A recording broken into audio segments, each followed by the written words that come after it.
Ladies and gentlemen, Dennis Prager, the great Dennis Prager, is in the hospital right now. He's recovering from some serious injuries, I believe, from his falling on his back or something of the sort. And prayers for him, but his incredible wisdom continues to spread forth on the internet. Hear what he has to say about Palestinian refugees and why Egypt won't accept them. I was wondering if you could please comment on your thoughts about why Egypt won't allow refugees from Gaza, as well as all the Muslim nations which surround Israel. What is the reasoning preventing refuge to the Palestinians? Thank you. Oh, I'll tell you the reason. They can't stand the Palestinians. And the reason they can't stand the Palestinians is because wherever the Palestinians have gone to in the Arab world, there has been massive bloodshed as a result. They were the primary instigators of the civil war in Lebanon. They were so disruptive in Jordan that the king of Jordan, Hussein, killed tens of thousands of them. That's what's called Black September, when so many Palestinians were killed by Jordan. Of course, nobody talks about this because it wasn't Israel who killed them. It was another Arab state. Egypt doesn't want this group in their midst either. I know this is really, what is the word, politically incorrect, but the Palestinians are not an impressive people if morality it renders you impressive or not impressive. Okay, the legacy of terror committed by Palestinians is probably the greatest of any one single group on earth today. They're the people who slaughtered the entire Israeli Olympic team in the 1972 Olympics. They're the people who blew up school buses filled with school children in Israel. And here's the thing, they are heroes among fellow Palestinians. Here's another thing that you might find of interest with regard to the Palestinians. I realize this in speaking about the difference between the Nazis and Hamas, because there's only one difference. They both want to exterminate the Jewish people, but there is one difference. Hamas bragged about what they did to their fellow Palestinians, and the Nazis hid what they did to the Jews from their fellow Germans. In other words, there were more Germans who would have been upset about what Hitler was doing to Jews than there are Palestinians upset about Iran or Hamas would do to Jews. Yeah, I'm sorry, I hate to say this. I wish it weren't true. It's an unimpressive group. Are there impressive individual Palestinians? Of course there are. Of course. There's no group that's all good or all bad. But ask Jordan, ask Lebanon, and ask Egypt what they think about the Palestinians.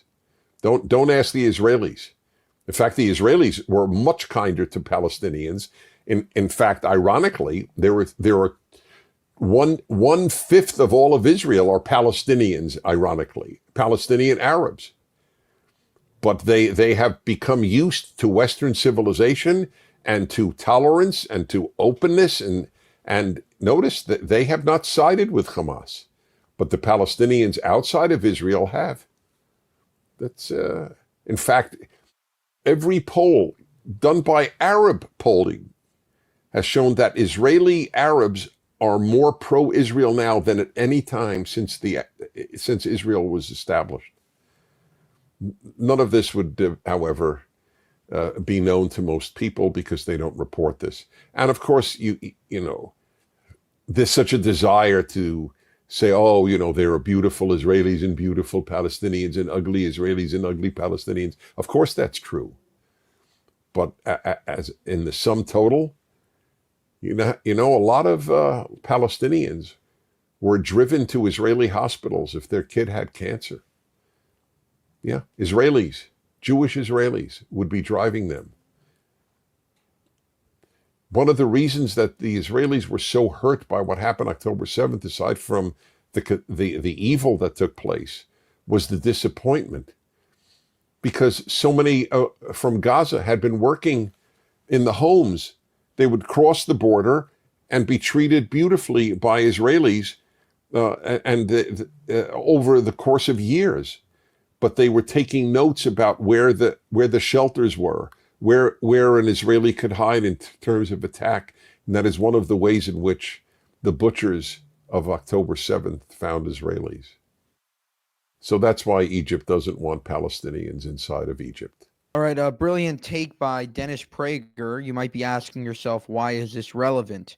Well, it's relevant because Donald J. Trump is coming up with a plan to move the Palestinians to Gaza, from Gaza, to Egypt or Jordan. And those countries, in a recent Arab vote, decided, no, we are not going to take in our Palestinian brothers. We are going to reject them. And why is that? Well, mostly for the reasons that Dennis Prager laid out, because Palestinians are very prone to terrorism. They are all pretty much pro Hamas. They are very extreme as a society. This isn't a 20% thing. This isn't a 10% thing. This is more like an 80% thing. It's not a silent minority where 20% are driving the agenda. It's more like a very violent and loud majority. um, you can't ignore the fact that most Palestinians still support Hamas. They still support October 7th. All of these things, especially since Israel has just done the ceasefire, Hamas is now viewed as like these heroes that were able to bring Israel to its knees, when in reality, Israel decided to not continue due to Western pressure and this terrible idea that you can't win a war anymore due to the fact that protesters on campus decide that what you're doing is immoral, when in reality, they have no idea what morality even looks like.